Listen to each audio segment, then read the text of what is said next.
All right, I'm going to teach about triads. I've had, students ask me, "Oh, I really need to work on my triads," or they hear this, it sounds like this magical thing, the triads, or I think of like, every other Jackie Chan movie, the villain are the triads, you must get the triads. Oh, it was the triads. But basically, triads, triangle, tri, all that stuff. A triad is 3 notes. That's what it is. And you might hear the term a major triad or a minor triad, and that's what I want to work on right now. And we'll break it up a little bit, but basically it's just playing 3 notes. And there's a lot of different reasons why that's really cool, and maybe you'll kind of find some ways that it's cool as we go along here. The first triad that I want to do is the D chord shape. Okay, kind of makes sense. We have this D chord. Now, when we play the D chord, we actually are playing 4 notes, 2 of which are the same note, the D, because we have the open D string here, and then we have that note, which is an A note, and then we have the D again, and then we have what's called an F sharp. But those are the same notes. So if I took away that low note and just played just the 3 notes that my finger's on, it's a D major triad is what you would call that. Okay, so just how it's really important to know your notes on the E string and the A string, but even if you don't, this lesson's still going to be helpful. We'll take this D major chord, and if I move it up a whole step, because in music, D to E is a whole step apart, meaning you skip a fret. So if I take this D major triad, and I move it up a whole step, now it's an E major triad. So now I've just learned a new E chord, if you didn't know that.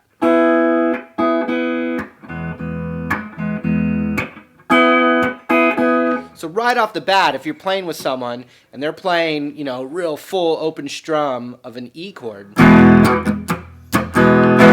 you could play that E major triad and know that you're playing the same chord and playing a different voicing.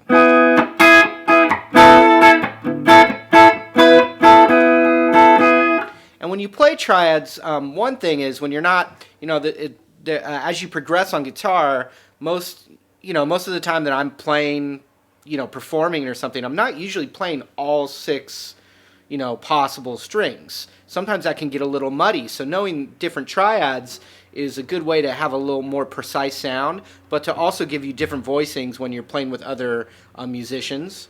And also, a lot of times it frees up 1 or 2 fingers that you can do some nice embellishing with as well. So it's a good thing. All right, so now let's take that D major triad and just count up all the natural chords that they can be all the way up the neck until we get back to D major. Check it out. We have a D major, up a whole step, and we get E major.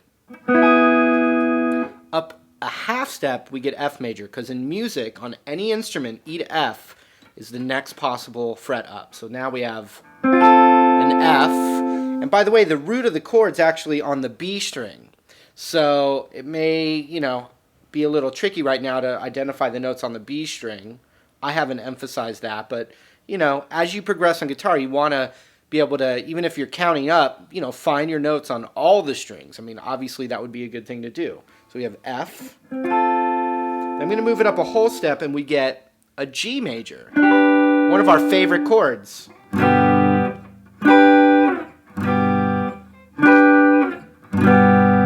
So that's a G major. Move it up a whole step and now I have an A major.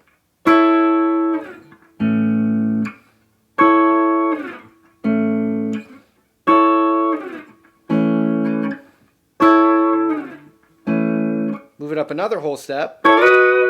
It's a B major. There's one other spot where notes are only a half step apart, and that's B to C. So if I take this, what we've learned is B, where my middle finger is on the 11th fret of the high E, move it up a half step, and we have a C major. And then up a whole step and we're back at D again.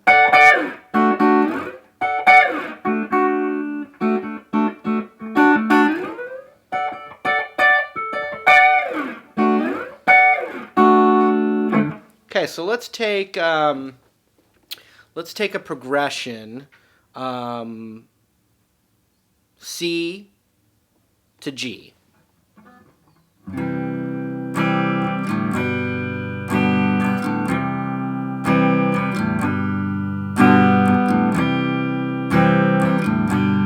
And if I looped that,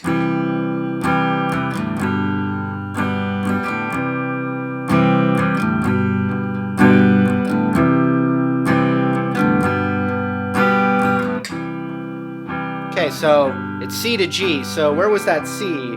D, E, F, G, A, B, B, C.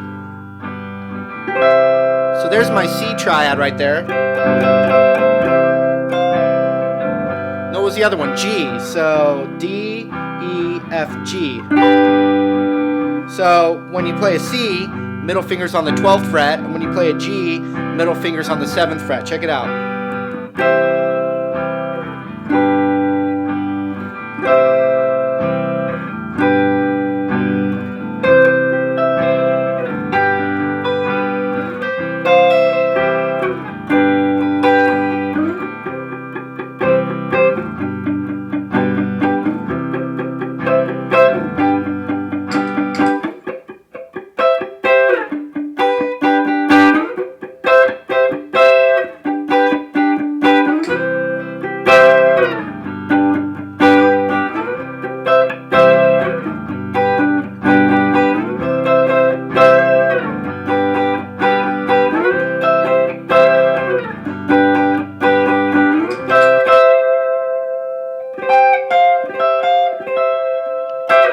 So right off the bat, what you could do is come up with, a progression of a couple of major chords and see if you can move it up and down the neck with that D shape. The thing that really starts to happen is when you know more than one triad shape, and then you can play. It just really opens up your knowledge. It makes you a better guitar player for sure, and it enables you to create new melodies and new voicings that you wouldn't have thought of before, and it gets you out of the rut of just staying right in here. All right, so that's the D major triad shape that you can use for any major chord that exists. All right, so the next thing that we're going to do will be the D minor shape, which will enable us to use the same concept but to play an E minor chord.